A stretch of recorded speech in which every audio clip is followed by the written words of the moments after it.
Nah, dengan definisi ini disebutkan bahwa khilafah itu adalah kepemimpinan umum bagi kaum muslimin ya, di seluruh dunia untuk menerapkan hukum Islam dan mengemban dakwah Islam ke seluruh dunia. Dalam pembaiatannya, seorang khalifah itu harus pertama mengikuti atau memenuhi syarat inqiyad.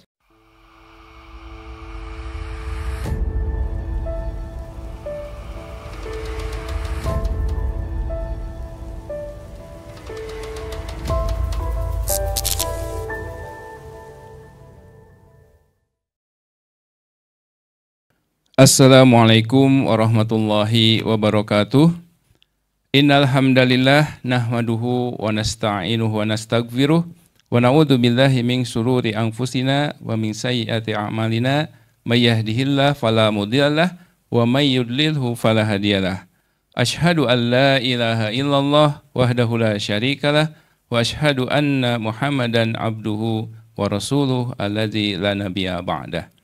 Pemirsa dimanapun Anda berada, pada kesempatan kali ini kita akan membahas terkait tema yang ada kaitannya dengan siasah, khususnya dalam hal pemerintahan, yakni terkait dengan khilafah dan khalifah. Nah, kita ketahui dalam pembahasan sebelumnya bahwa yang namanya sistem khilafah sebagaimana didefinisikan oleh Syekh Abdul Qadim Zalum dalam kitab Nizamul Hukmi fil Islam, beliau menyatakan al-khilafatu hiya ri'asatun amatun lil muslimina jami'an li iqamati ahkamil Islam wa hamlid da'wah ilal alam. Nah, dengan definisi ini disebutkan bahwa khilafah itu adalah kepemimpinan umum bagi kaum muslimin ya, di seluruh dunia untuk menerapkan hukum Islam dan mengemban dakwah Islam ke seluruh dunia. Nah, adapun orang yang memimpinnya dalam sistem ini disebut dengan khalifah, dan khalifah didefinisikan sebagai naibun anil ummah. Jadi khalifah itu adalah orang yang mewakili umat dalam melaksanakan aturan-aturan Allah yang dibebankan kepada umat Islam, kemudian diambil alih oleh seorang khalifah. Nah, dalam pembaiatannya, seorang khalifah itu harus pertama mengikuti atau memenuhi syarat inqiyad. Ya.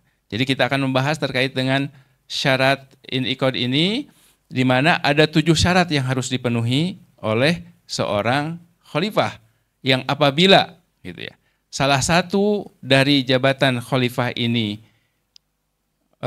syarat dari tidak dipenuhi, maka jabatan khalifah ini tidak dapat diberikan kepadanya. Nah, apa saja? Yang pertama, seorang khalifah itu harus seorang muslim. Nah, seorang muslim disebutkan di dalam Quran surat An-Nisa ayat 141. Allah Subhanahu wa taala berfirman, A'udzubillahi minasyaitonirrajim. Bismillahirrahmanirrahim. Wala yaj'alallahu lil kafirina 'alal mu'minina sabila. Dan Allah sekali-kali tidak akan memberi jalan kepada orang kafir untuk menguasai orang-orang mukmin. Di sini ada kata lan, yakni kata yang menunjukkan nafi ta'bid, ya. Jadi penafian, peniadaan untuk selamanya. Jadi untuk selamanya tidak mungkin seorang muslim, kaum muslimin itu dipimpin oleh orang kafir, apalagi dia menduduki jabatan sebagai pemimpin seluruh kaum muslimin. Yang kedua, seorang khalifah itu harus memenuhi syarat laki-laki, ya. Jadi berdasarkan hadis dari Rasulullah SAW, beliau bersabda, lan yufliha qaumun walau amrohum imro'atan. Tidak akan beruntung suatu kaum yang menyerahkan urusan mereka kepada seorang wanita. Nah, hadis ini disampaikan oleh Rasulullah tatkala beliau mendengar berita. Ternyata putri Kisra itu diangkat sebagai ratu di Persia, seperti itu. Urusan ratu, urusan raja itu artinya urusan pemerintahan. Maka di sini ada kata ketidakberuntungan kalau suatu kaum, suatu bangsa itu dipimpin oleh seorang wanita dalam mengurus urusan mereka dalam pemerintahan. Artinya hadis ini tidak kemudian melarang seorang wanita untuk urusan yang selain pemerintahan. Maka urusan selain pemerintahan itu dibolehkan seorang wanita untuk memimpin. Nah, berikutnya yang ketiga. Yang ketiga, syarat seorang khalifah itu adalah balik, ya. Jadi seorang khalifah itu harus sudah balik. Di dalam hadis Rasulullah SAW pernah bersabda, "Rufi'al qalamu an salasin, anin naimi hatta yastaiqido, wa anis sabiyyi hatta yablugho, wa anil mubtali hatta ya'qila." Telah diangkat catatan atas 3 golongan, yaitu orang yang tidur sampai ia bangun, anak-anak sampai ia balik, dan orang gila sampai ia sadar. Nah, di sini disebutkan bahwa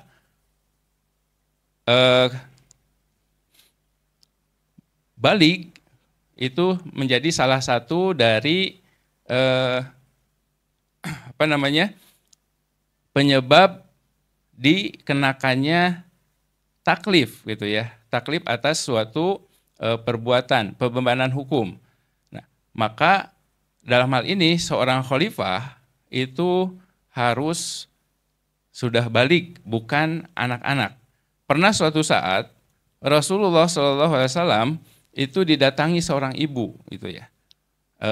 Ibu tersebut menginginkan agar anaknya itu, gitu ya, pembaiatan atas anaknya untuk taat terhadap Rasulullah itu diterima, gitu. Namun Rasulullah kemudian menyatakan bahwasanya dia masih kecil, gitu ya, untuk kemudian harus menanggung ketaatan seperti itu. Nah, dalam hal ini beliau tidak menerima ketaatan anak kecil karena belum terkena taklif. Nah, apalagi kalau yang dibaiatnya itu, gitu ya, masih kecil, masih anak-anak, belum balik, maka seorang khalifah itu tidak boleh, gitu ya, dia itu kalau masih belum balik, seperti itu. Nah, kemudian ada syarat yang keempat, ya. Ini masih ada kaitannya dengan dalil yang sama di yang ketiga, yakni seorang khalifah itu harus berakal, ya, akilan, gitu, ayyakuna akilan. Jadi keberadaan seorang khalifah itu harus berakal, artinya dia tidak termasuk orang yang gila kalau di dalam hadis ini, ya. Wa anil mubtali hatta ya'qila, dari orang yang gila sampai ia sadar. Jadi orang gila, orang yang tidur, anak-anak itu termasuk orang-orang yang diangkat catatannya, yang artinya perbuatan-perbuatannya itu tidak dianggap, tidak dituliskan, gitu ya, sebagai amal soleh ataupun amal buruk dikarenakan kondisi tadi. Nah, demikian pula ketika seorang khalifah itu tidak boleh dia itu berada dalam keadaan gila, gitu ya, atau hilang akalnya, seperti itu. Nah, ini merupakan syarat yang keempat, gitu ya. Berikutnya yang kelima, adil, ya. Jadi seorang khalifah itu harus adil. Apa pengertian adil? Pengertian adil bukan hanya sekadar menempatkan sesuatu pada tempatnya. Dalam fikih Islam, Adil itu lawannya adalah fasik gitu ya. Artinya seorang yang fasik itu yakni seorang yang dia menunjukkan kemaksiatannya itu secara terang-terangan seperti itu. Maka seorang khalifah tidak boleh kalau dia jelas-jelas orang yang suka bermaksiat seperti itu. Karena dia akan menangani urusan kekhalifahan ini terhadap semua kaum muslimin gitu. Kalaulah kemudian sosoknya itu sosok yang pelaku maksiat, maka ini tidak boleh menjadi khalifah. Ini merupakan syarat kelima yang harus dipenuhi oleh seorang calon khalifah seperti itu. Nah, dalilnya dalam Quran surat At-Tolak ayat 2 di mana Allah Subhanahu wa taala berfirman, "Wa asyhidu dzawai adli minkum." Wa asyhidu dzawai adli minkum, dan hendaklah disaksikan oleh dua orang yang adil di antara kalian.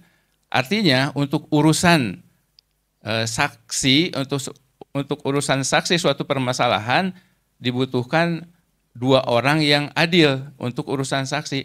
Ini urusan memimpin kaum muslimin seluruh dunia dalam jumlah yang banyak, bukan sekadar urusan yang terkait dengan yang sepele, tapi urusan yang lebih besar lagi. Maka dalam hal ini keadilan seorang khalifah juga dituntut menjadi syarat yang harus dipenuhi. Nah, berikutnya syarat yang ke-6.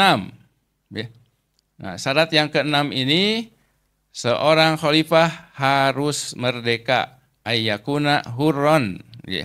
Merdeka dalam arti dia bukan seorang budak gitu ya, bukan seorang hamba sahaya yang dia itu dikuasai oleh tuannya. Nah, bagaimana dia mau kemudian melakukan suatu tindakan sementara tindakannya dia itu ada di bawah kendali tuannya seperti itu. Ya, untuk mengatur dirinya saja dia harus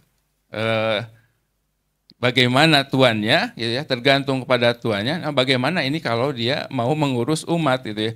Jadi terlebih lagi min babil aula, tidak mungkin ini seorang khalifah itu dia berada dalam posisi sebagai budak yang dikuasai oleh tuannya. Itu syarat yang ke-6. Ya. Nah, berikutnya pemirsa yang dimuliakan Allah, syarat yang ke-7, ya, yang terakhir sebagai syarat inqad ini, yakni seorang khalifah itu harus qadiron, ayyakuna qadiron. Dia harus mampu menjalankan amanah kekhilafahan ini. Nah, pemirsa yang dimuliakan Allah, pernah suatu saat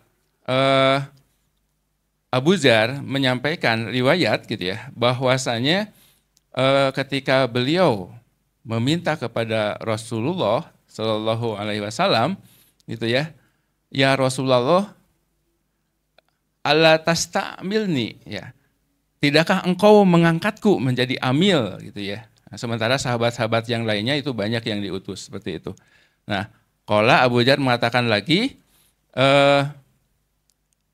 fadoroba biyadihi alaman mankibi. Kemudian kata Abu Dzar itu beliau menepuk pundaknya gitu ya, menepuk pundak dari Abu Dzar. Suma yakul, kemudian berkata Rasulullah itu, ya Abu Dzar, innaka dhaifun wa innaha amanatun wa innaha yaumal qiyamah hidzun wa nadamatun. Jadi kata Rasulullah, wahai Abu Dzar, yang namanya jabatan itu, engkau itu lemah, dan jabatan itu adalah amanah. Dan jabatan itu kelak di hari kiamat akan menjadi penyesalan. Menjadi penyesalan dan juga sebagai kehinaan, seperti itu. Itu yang dikatakan Rasulullah SAW. Dan dalam riwayat lain, penyebutan kata do'if itu dikatakan oleh Rasulullah kepada Abu Dzar. Ini aroka do'ifan. Fa ini, ya kelanjutan dari hadisnya, sesungguhnya aku gitu ya, uhibu laka gitu ya, aku mencintaimu gitu ya.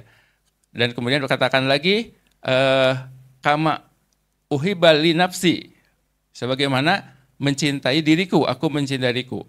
Jadi Rasulullah menyampaikan bahwasanya beliau itu sayang kepada Abu Dzar itu sama seperti terhadap dirinya. Dan kemudian dikatakan pesan atau nasihat dari Rasulullah kepada Abu Dzar setelah mengatakan engkau aku lihat lemah, beliau mengatakan la ta'muranna isnain. Kamu jangan memimpin 2 orang, gitu ya. Dan kemudian la yuwaliyanna malal yatim, dan jangan mengurus harta anak yatim, seperti itu. Jadi ternyata Rasulullah melihat ini Abu Dzar itu nggak akan bisa memimpin 2 orang, apalagi memimpin jadi amil suatu daerah yang banyak memimpinnya orangnya, seperti itu. Nah, demikian juga beliau melihat Abu Dzar itu nggak akan bisa mengurus urusan harta, seperti itu. Nah, ini yang menjadi salah satu ya dalil tentang keharusan seorang khalifah itu dia harus mampu memegang amanah. Ini sebagai syarat yang terakhir. Syarat qadiron atau mampu, seperti itu. Nah, apakah hanya 7 saja? Nah, dalam fikih Islam dikenal juga adanya syarat berikutnya. Tapi ini merupakan syarat afdholiyah. Nah, artinya ini merupakan keutamaan saja. Jadi bisa jadi kalau ada calon khalifah kemudian memenuhi syarat ini, alangkah baiknya, seperti itu. Nah, apa saja? Yang pertama, jadi ada 5 syarat yang dalam hal ini, walaupun bisa jadi lebih banyak sebetulnya ya, terkait dengan syarat keutamaan ini. Pada kesempatan kali ini 5 saja yang menjadi pertimbangan, katakanlah suatu saat kalaulah ada khalifah lagi, mau dipilih khalifah lagi, ya calonnya mudah-mudahan ada yang satu, misalnya dia seorang mujtahid. Yang namanya mujtahid, dia bisa menggali hukum dari sumber-sumbernya gitu ya, sehingga permasalahan-permasalahan itu bisa lebih cepat diputuskan karena khalifahnya mampu, katakanlah menggali hukum ya terhadap permasalahan yang dihadapi, seperti itu ya. Nah, mujtahid ini dia mengeluarkan hukum. Nah, seorang khalifah kalau bukan mujtahid itu bisa sah, tetap sah, hanya saja dia bisa meminta pendapat dari seorang mujtahid. Nah, kemudian selain mujtahid, syarat afdholiyah yang juga bisa dimiliki oleh seorang khalifah itu diantaranya dia bisa jadi seorang yang pemberani atau politikus ulung, seperti itu ya. Itu bisa juga menjadi syarat dari seorang khalifah yang termasuk dalam keutamaan. Jadi atau strategi perang, ahli strategi perang. Nah, dalam hal ini Rasulullah SAW gitu ya, sebagai kepala negara pernah dalam beberapa peperangan beliau meminta pendapat dari para sahabat gitu ya. Ya artinya berarti walaupun beliau juga punya strategi peperangan, ahli dalam peperangan, kalau urusan strategi perang ini bisa jadi seorang khalifah itu walaupun tidak ahli dalam strategi perang, dia bisa mengangkat orang-orang yang memiliki kehebatan strategi perang itu dari kalangan umat Islam. Nah, atau tadi berikutnya politikus ulung ataupun pemberani. Nah, ini yang ketiga,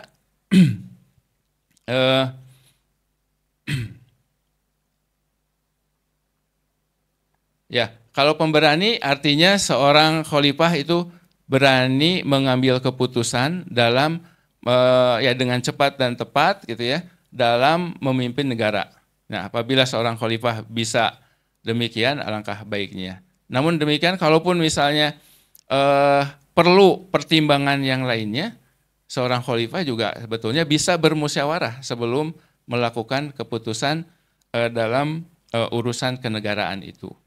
Nah, selain pemberani juga politikus ulung, ya, artinya seorang khalifah dia mampu mengurus urusan kaum muslimin gitu ya. Karena kita ketahui bahwa yang namanya politik itu adalah ri'asatun amatun lil muslimina jami'an. Jadi yang namanya seorang politikus itu dia harus bisa menangani urusan kaum muslimin gitu ya. Nah, dalam hal ini kalaulah seorang khalifah itu tidak terkategori politikus ulung, maka dia bisa mendelegasikan wewenang, mengangkat pejabat melalui orang-orang yang memang layak gitu ya dalam mengurusi urusan masyarakat. Nah, kemudian yang kelima, bisa saja seorang khalifah itu berasal dari keturunan Quraisy gitu ya, karena ada beberapa hadis yang menyebutkan terkait dengan kepemimpinan ini. Nah, hanya saja terkait diskusi tentang kepemimpinan dari orang Quraisy ini, di sana dalam pembahasannya itu tidak harus ya, tidak tegas, tidak harus dari kalangan orang Quraisy gitu ya. Itu keutamaan saja. Kalau ada seorang khalifah ternyata dia setelah teliti nasabnya ternyata dia termasuk keturunan Quraisy, ya itu lebih baik gitu ya. Nah, itulah ya beberapa poin yang ada kaitannya dengan syarat afdholiyah. Kita sudah membahas 7 syarat in'iqad ya, syarat sah dari seorang khalifah, dan juga syarat yang sifatnya afdholiyah, keutamaan. Nah, kalau kita perhatikan dari syarat-syarat yang pertama, syarat in'iqad, maka syarat-syarat ini ya bisa mencegah beberapa hal yang ada kaitannya dengan permasalahan-permasalahan di dunia Islam yang sering menjadi perdebatan ya, terkait misalnya pemimpin kafir ya di negeri muslim, itu nggak mungkin karena syarat seorang pemimpin khalifah khususnya itu ya mesti Islam seperti itu. Jadi nggak mungkin ada yang mencalonkan itu pemimpin muslim itu dari kalangan kafir. Kemudian tidak mungkin juga ada perdebatan terkait dengan kepala negara wanita di dunia Islam, karena di dunia Islam, di negeri-negeri Islam atau di dunia Islam secara keseluruhan, khalifah itu harus laki-laki. Nah, demikian juga nggak akan ada pemimpin yang dia itu pelaku maksiat, pelaku korupsi atau pelaku kezoliman gitu ya, pelaku kemusyrikan. Itu tidak mungkin dilakukan oleh seorang khalifah. Yang itu ternyata di zaman sekarang di mana kapitalisme demokrasi yang menguasai dunia, maka keberadaan pemimpin yang tadi yang menjadi permasalahan di negeri-negeri muslim itu ya itu muncul ya, dan itu insya Allah tidak akan ada manakala sistem yang dijalankan itu adalah sistem pemerintahan khilafah, di mana seorang khalifah yang menjalankan sistem tadi itu dia tidak akan mungkin tadi ya seorang kafir, tidak mungkin seorang wanita, dan juga tidak mungkin pemimpin yang fasik. Itu saja yang menjadi pembahasan kita pada kesempatan kali ini. Mudah-mudahan ada manfaatnya. Wassalamualaikum warahmatullahi wabarakatuh.